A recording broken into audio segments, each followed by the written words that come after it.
When I started, I thought one man was in trouble and 3 were trying to help him. But after I found 2 pounds of tobacco, 2 pieces of brass, and a boat without a pilot heading straight out to sea, I knew they had all been in trouble, and all had taken the hard way out. From the pen of Raymond Chandler, outstanding author of crime fiction, comes his most famous character as CBS presents The Adventures of Philip Marlowe.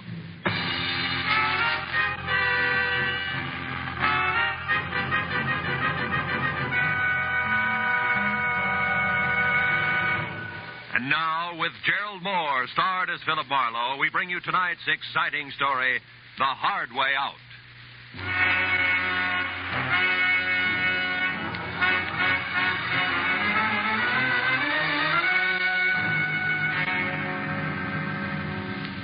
I had killed a shank of the afternoon in a Hollywood department store, trying for the 5th consecutive year to select something unique in a personalized Christmas card. The bright-eyed salesgirl finally suggested in desperation a smoking 38, spelling out Noel in delicate wisps of white curling smoke. Well, I gave up, settled for a reissue of last year's unoriginal message. An hour later, I was driving out towards Sepulveda and my new client, August Quigg, and I was glad to be away from the pre-holiday crowds and back to work. When I pulled up in front of the factory building, an immodest sign told me the man I was to meet inside was president and co-founder of Quigg & Slater, manufacturers of nothing but the best in construction materials. Come in. Be with you in a minute. I'm on the phone. Listen, August Quigg does not change his policy overnight, Slater. Not after 25 years. You should know that, you of all people. Never mind the excuses, Slater. Those you always have, and they make me sick. Partnership trouble, Mr. Quigg? Oh, no, my partner is dead now 10 years. That was his son, Keith Slater. But he has nothing to say here. His father left it that way. Well, sit down, Mr. Marlowe, please. Slater is not what I want to talk to you about. All right, Mr. Quigg. Who is the man and what's his problem? My general manager, Frank Emery. No? He has embezzled $60,000 of this company's money in the last year. Then isn't this a great time for you to climb the nearest rooftop and scream copper? No, because I want to save Frank Emery, not condemn him. Why? What's so special about a general manager who keeps dipping itchy fingers into the till? Mr. Marlowe, Frank Emery has worked for me for 7 years. And in that time, he has climbed from shop worker to plant foreman to general manager. And that is something which took me 15 years. Which proves what? That Frank can one day go right to the top. Here, to my job. The honest way. And that is just the path he was on until a year ago when he got married. Oh. Then he started to fill his pockets with company lettuce before he'd even gotten rid of the rice. Is that it? Yes, but don't leap to any conclusions, Mr. Marlowe, because his wife, Sheila, is a very sweet woman. Everybody knows that. And if anything, she should be a good influence. Mr. Quigg, what's Frank Emery's salary? $175 a week. Oh. When'd you last see him? This afternoon, about 2 o'clock. I called him in here, but I didn't say anything about the shortage. We just talked. I asked him if he thought he needed a vacation. He only sulked. He said he'd be all right in a little while. Then he left. But when he got back to his desk, he only stopped there long enough to pick up his hat. That was 3 hours ago. You've called his house since? Twice, but I got no answer. Here's the number, Marlowe, and the address. Now we better stop talking, start moving. I must know what Frank Emery plans to do. Yeah, this is my private number. Oh. The plant will close in half an hour, but I'll be here working late. Okay. But before I get going, Mr. Quigg, one more question. Just so all this will make some sense to me. Were you ever in a jam like this yourself? A long time ago, maybe? And you know what it's like to be in Emery's shoes? You're a pretty alert fellow, Mr. Marlowe. I do seem to remember a rich man who once kept me out of a lot of trouble. But the details aren't very clear anymore, so good night and good luck.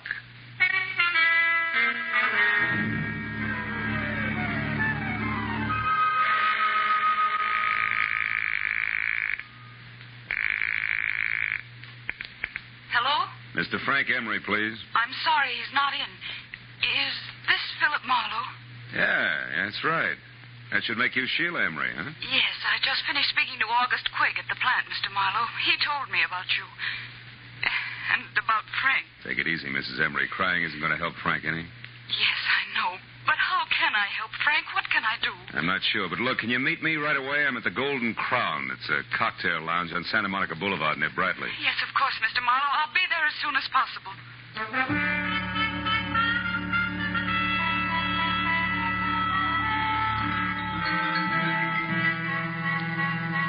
Exactly 34 minutes later, a two-tone, sleek convertible about the size of a Pullman car glided to a stop in front of the Golden Crown. The loveliness behind the wheel was wearing a $100 hand-knit dress that just wouldn't let go. I knew it couldn't be Sheila Emery, but it was. She was a tall, luscious blonde with blue-gray eyes that were set wide apart and a face that any angel would have gladly traded his wings for. Now, 5 minutes later, we were seated inside at a quiet corner booth. But only 2 weeks ago, everything was perfect, Mr. Marlowe. Frank didn't seem to have a care in the world. Mm-hmm. Then all of a sudden, he changed. He became quiet, almost morose. You never suspected that he was stealing from Quig? Of course not. And I still think there's some explanation, something we don't know about. Maybe.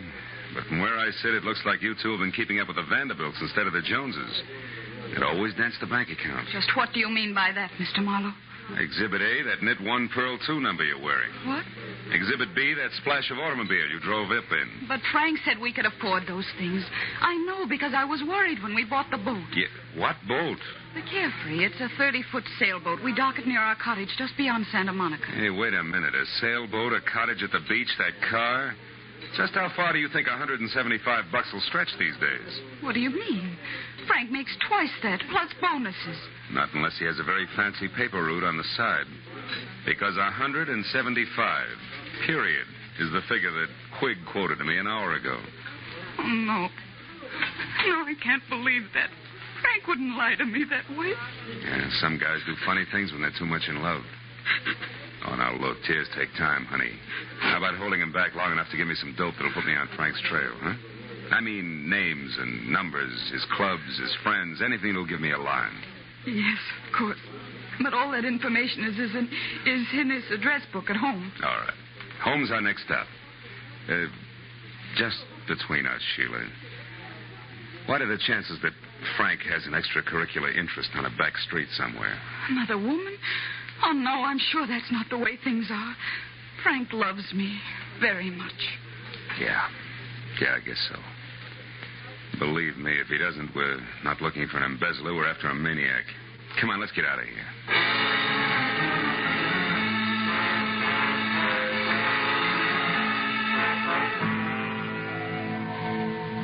When we left the Golden Crown, Sheila was still crying and in no shape to drive. So after parking my coupe in a nearby lot, we floated out to the Emery place in Brentwood in a two-tone Nash, which did everything at the push of a button except dry a girl's tears. At her house, Sheila pulled herself together long enough to give me a handful of addresses that might possibly lead to Frank Emery. But just as I was about to leave, I noticed a single phone number scribbled in pencil on the edge of a desk blotter. It was Crenshaw 2, 2131. And since Sheila couldn't explain it, I wrote it down on a slip of paper and filed it in my pocket and left. But once outside, I remembered that my car was still on Santa Monica Boulevard at the Golden Crown. So I started back to the house to call a cab. I stopped suddenly at the sound of somebody in the shadows alongside the house. When I moved toward the noise, a man darted out between two trees, and I went after him. Get your hands off. Why? So we can play another round of hide and seek? No dice, brother. I'm getting too old for it. Now, who are you? What are you doing around the Emery place? Come on, let's have it. Say, wait a minute. Aren't you Marlowe? The man August Quig hired? That's right. You still haven't answered my question. Oh, no, but I will now that I know who you are. I'm Keith Slater. Surely dear Quig must have told you of me, the wastrel son of his late partner. He did, but you're still parrying, Slater. Why were you hiding behind those trees? Correction, Marlowe. I wasn't hiding. I was waiting for Frank Emery. All right, we won't argue terms. Why were you waiting? Because I wanted to get hold of Emery and help him before he goes too far. You see, Marlowe, he came back to the office after you left. What? Did he talk to Quig? No, the place had just closed and the old man was out for dinner. Did you talk to Emery? Yes, and it wasn't much fun. That poor fellow's just about out of his mind, Marlowe. Well, he raved on for an hour and a half about how unfair Quig was.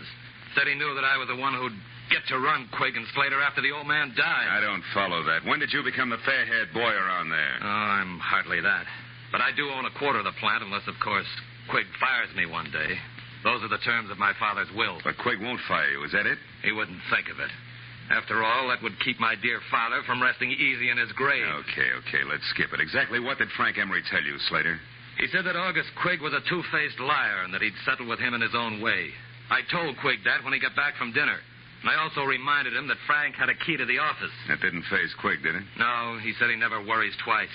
If Emery walked in on him, he'd think about what to do about it then.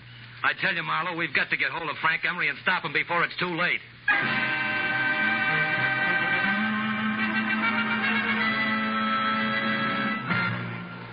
In just a moment, back to the adventures of Philip Marlowe. But first, just 1 hour from now, over most of these same CBS network stations, Eve Arden will be midway through her regular Sunday night role of Our Miss Brooks, America's most charming and most highly unusual school teacher. You've seen Eve Arden make her hilarious way through many a Hollywood movie. Now you can hear her every Sunday night as Our Miss Brooks, just a little later over most of these same CBS network stations. And now, with our star, Gerald Moore, we return to the second act of The Adventures of Philip Marlowe and tonight's story, The Hard Way Out.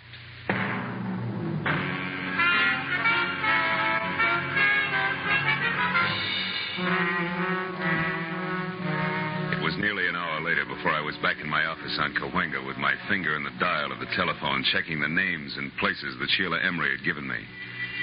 2 nightclubs, 3 hotels, and 5 friends later, I'd run through the list without a single kosher lead. Sitting there thinking of all the places a guy could disappear to, I reached into my pocket for a lifesaver and found something else. A slip of paper that read Crenshaw 22131. The number I'd seen on the desk blotter at Emery's place. So, with nothing more to lose than another millimeter off the tip of my index finger, I went back to dialing.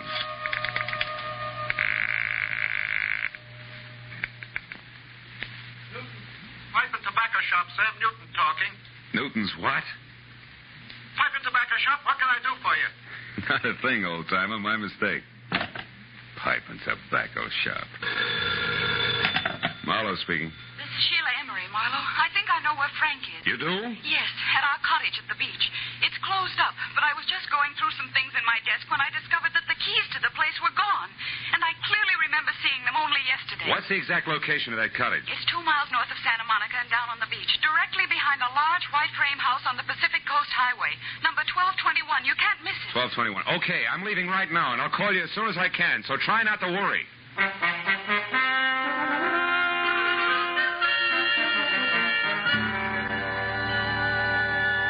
Somehow or other, I made it straight out along Sunset to the beach and then north as far as the large white frame house without being tagged for low flying by any of the boys in blue. But when I got down to the cottage on the beach, I found it deserted and boarded up like opening night at an unlicensed peep show in Boston. Except for a couple of stray gulls who probably had insomnia, I was all alone. But the gregarious streak in me didn't suffer very long, because a minute later I had an unannounced visitor. It was a nasty caliber .45 automatic. And the man on the other end who gripped the handle like he knew what he was doing was none other than the general manager of Quigg & Slater, Mr. Frank Emery. Mind telling me who you are and what you want here? Well, the name, which probably doesn't matter, Mr. Emery, is Philip Marlowe. But my business with you is something else. I'm working for your boss, August Quigg, and believe it or not, he wants to help you. That's a lie, Marlowe. Nobody wants to help me, and you know that. This is a smart trick, but it won't work. It can't work. And I'll tell you why. When the police do get to me, Marlowe, they won't find anything but a corpse. Is that clear? Suicide. Don't be a fool. What about your wife? Marlowe, that's why I took the $60,000. So save your breath. And unless you're interested in joining me, do exactly as I say. Now, here. Pick up these keys and open that door. Go on. Now, throw the keys back gently. Please, Emery, listen to me. No. I've listened to too many people already. Now it's my turn to talk. What I'm going to say is goodbye in my own way. You don't know what you're doing, Emery. Stop a minute. Think. This isn't the time to think, Marlowe. This is the time to act. Now, get in. Emery backed me into the cottage, stepped outside, and pulled the door shut. I waited a moment until I heard his car start. Then I tried the door and knew I was wasting my time. Emery had run a piece of pipe through the handle, and Gargantua himself couldn't have opened it from the inside. It took me 10 minutes to kick enough boards off one of the windows to wiggle out and another 5 to get to a phone. When I told Sheila that her husband was on her way home in a very desperate frame of mind, she promised to hold him at all costs until I could get there. 20 minutes later, I was in Sheila's house on Bundy Drive. Marlowe, what happened? Where's your husband? I don't know. He hasn't been here. Oh, fine. After you called me, I waited, but he didn't come back. Marlowe, what did you mean when you said Frank was desperate? I'm afraid Frank intends to kill himself. Kill himself? Oh, no, he can't. Now, we still may be able to stop him. When he left the beach house, he was heading someplace to say goodbye. I figured for sure that meant you, but wherever he was going, he didn't want to be followed. He locked me in and... The gun. Holy smoke, where's your phone? Right over there. Oh. Well, what about a gun? Does Frank have one? Yeah, 45. Didn't come here to make his last goodbyes. That only leaves August Quigg. Do you know what you're saying? Come on, answer that phone. No answer on Quigg's private wire. You're accusing Frank of murder. He hates Mr. Quigg, yes, but I know he couldn't kill him. He couldn't. Now, you listen to me. Your husband's cornered, and he's decided to blast his way out of a hopeless situation. I'm going to Quigg's office. If Frank comes back, try to keep him here. But don't try too hard, because it might be dangerous now, even for you.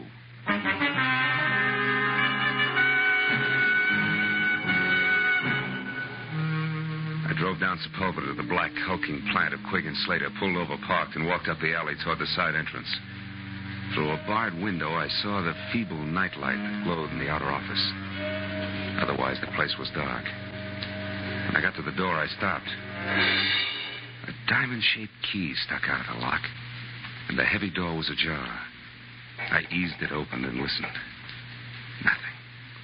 I pulled the key out of the lock and dropped it in my pocket. Then I went inside and switched on the lights. Oh, I found him on the floor next to the desk in his private office. He'd been shot in the chest point blank with a .45, which meant that even before he fell, August Quigg was dead. The room was untouched. Quigg's key case lay in the pencil tray on his desk. I snapped it open and saw what I expected. His diamond-shaped key. I switched off the lights and started out. When I heard heels clicking up the hallway, I backed up against the wall and waited. It was Keith Slater. He hesitated in the open door, a startled look on his face. Good Lord. Quigg. Hello, Slater. Who is it? Marlowe. I wouldn't touch anything if I were you. The police will want to see it just as it is. Marlowe, he's been murdered. I had no idea Frank would go this far. Yeah, he's full of surprises tonight. Are you sure he's not carrying any grudges against you? Frank and I are old friends. That old man in there was different. He wasn't human. He was a machine, a rock crusher with a concrete heart. I'm only sorry it was Frank who did that to him because he'll never be able to get away with it. He doesn't intend to. Plans to commit suicide any minute now. Tell me something straight, Slater. How does he feel about his wife? Is he jealous? Jealous? Why, Marlowe, you don't think that he might kill Sheila? I'm going to call her right away. Wait a minute. If Frank is there, a phone call would only hurry things. Come on, let's go.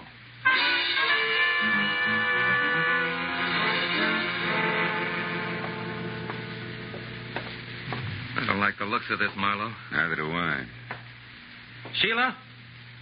Frank? Anybody home? They're not here. Neither one of them. Well, if they are, they're not talking. Oh, you've got a macabre sense of humor. Nobody's laughing, brother. Look, you check upstairs. I'll see what I can find down here. And for once, I hope it's nothing. I gave the ground floor a fast run-through. It was neat and tidy, from copper-potted ivy on the dining room wall to the sunbeam toastmaster on the breakfast tray. The only thing out of place was a bottle of scotch near the kitchen sink and lipstick on the glass beside it said Sheila. I was back in the living room before I found out why she had needed that bracer. Propped against a bowl of violets on the coffee table were two notes pinned together. The top one was for me, from Sheila. It said, Marlowe, I just found this note from Frank. I'm sure he means that he's going out in our boat, the Carefree. I've got to stop him, Sheila.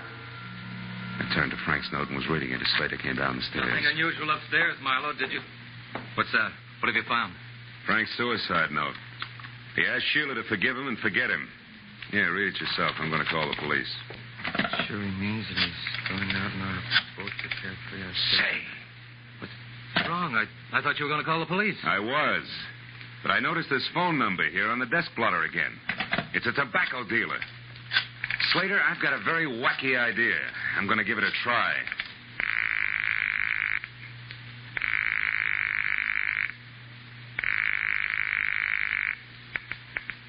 Hello? Newton Tobacco Shop? Yes, but we're closed. It's after midnight, you know. Yeah, I know. This is the police, Mr. Newton. We want some information. Police? What did you want? Take it easy. Do you have a customer named Emery, Frank Emery? Yes. He was in late this afternoon. What'd he buy? Tobacco, a special blend I make up for him. I see. How much of it did he get? Oh, my. Let me think now. 2 pounds. Yes, that's right. 2 pounds. I'm sure of it. Man could lay quite a smoke screen with 2 pounds of tobacco, couldn't he? Thanks, Mr. Newton. You've been a big help. What's the matter, Slater? You look troubled. Are you thinking the same thing I am? I don't know what you're thinking, Marlowe. This. Mighty weird for a guy who's planning suicide to go buy himself 2 pounds of tobacco a few hours before he blows his brains out. Put it succinctly, pal, I'm thinking that Frank Emery's suicide's a big fat phony. This is Lieutenant Ibarra. Marlowe, Ibarra. Catching you at this hour is the best break I've had all night. How so? What's up, Marlowe? Guy's been murdered, and his killer, one Frank Emery, is getting away by boat. Can you sell the harbor patrol on running him down for me? It's his own, a sailboat called the Carefree. A 30-footer with an auxiliary motor. He'll be out a ways, off Topanga Canyon. Well, that can be arranged, but where'll I find you? I'll need some particulars. I'm going to his beach place. It's in a little cove 2 miles above Santa Monica. There's a pier and a boathouse a couple of 100 yards beyond. Okay, Marlowe, we'll find it. Now, listen, don't get your feet wet. Wait till we get there.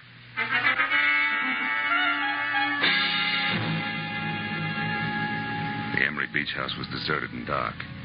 So Slater and I went on to the boathouse, which was dark, too. But that's where we found Sheila lying on the planks, sobbing out the end of a long, hard cry. Slater ran to her and lifted her to her feet. Oh, Sheila. Sheila, what happened? Where's Frank? Oh, Keith. I was too late. I saw him leave. He waved to me and called goodbye.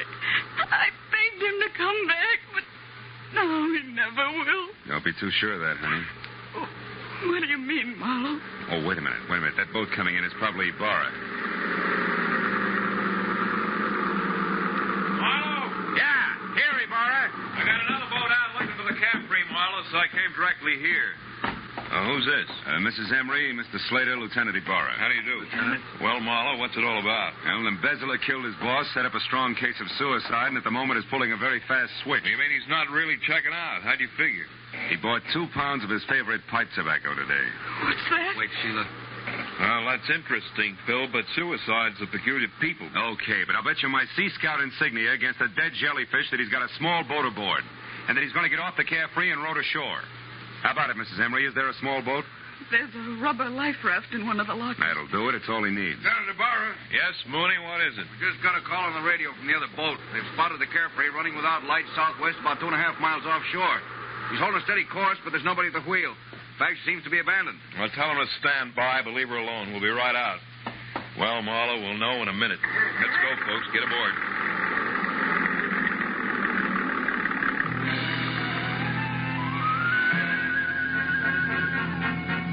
A harbor patrol cutter sliced through the black swells with the easy grace of a head waiter after a $10 tip. And all the way out, it looked as though Marlowe was going to be the bright boy of the evening. When we pulled alongside the Carefree, made her fast and boarded her, it still looked that way. It looked great, right up to the point when Ibarra peered through the porthole in the closed cabin, jerked the door open, and went inside. After that, it didn't look so good. Marlowe, come in here. Is this Frank Emery? Yeah, that's him, Ibarra. He's been shot over the heart from up close with a .45. Undoubtedly the one he still has gripped in his hand there. Lieutenant Ibarra? Is it Frank? Yeah, you better not come in, Mrs. Emery. Your husband has killed himself.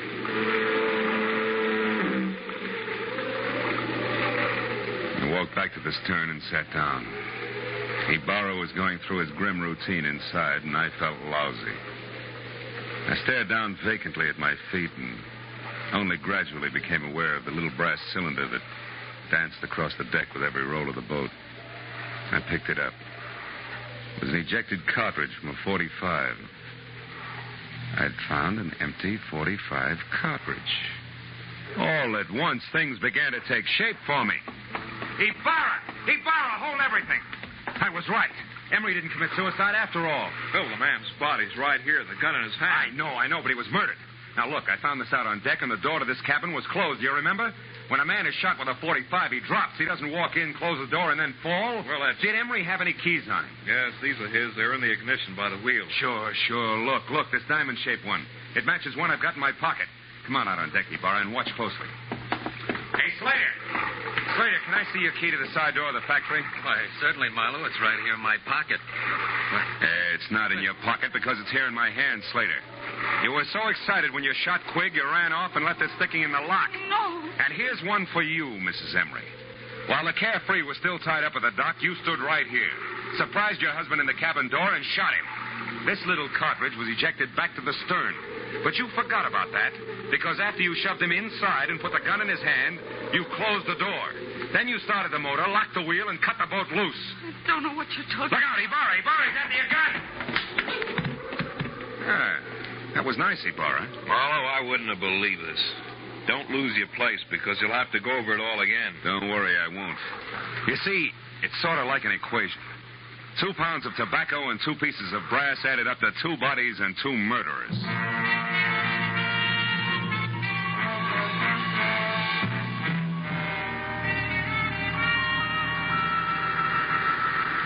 Well, Marlowe, it beats me that Mrs. Emery seemed to be nothing but sweet, soft, and stay-at-home nights. Yeah. And yes, she pulled one of the richest double crosses on record. Ibarra, she let her husband steal a fortune for her and even helped him plan a fake suicide to get away.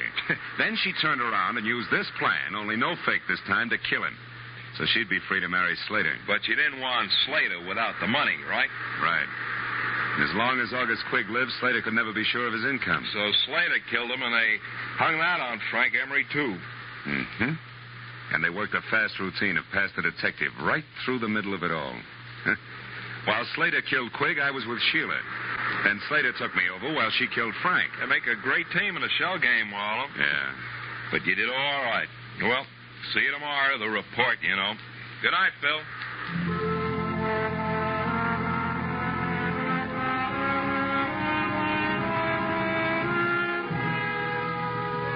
I sat alone on the pier for a long time.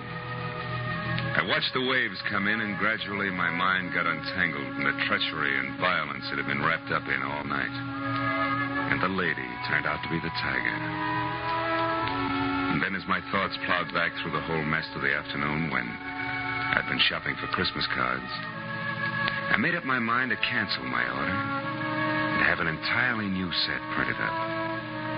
They say it pays to advertise, and if that's true, right across the top of my new cards in big block letters, I'm going to have the words, goodwill toward men. Who knows? Maybe it'll help. Anyway, I hope so.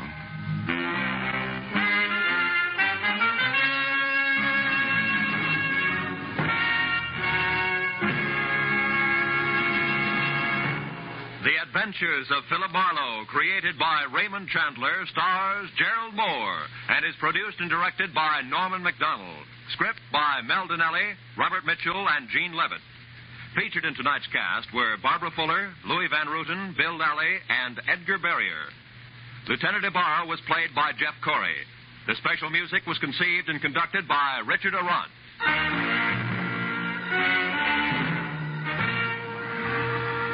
Be sure and be with us again next week when Philip Marlowe says... I walked into it smiling because it had all the corny elements. The weird doctor, the beautiful girl, the gloomy house on the windswept cliff, even the hulking menace. Only one thing was missing, the body. And that's when I stopped smiling, because I turned out to be the corpse myself, almost.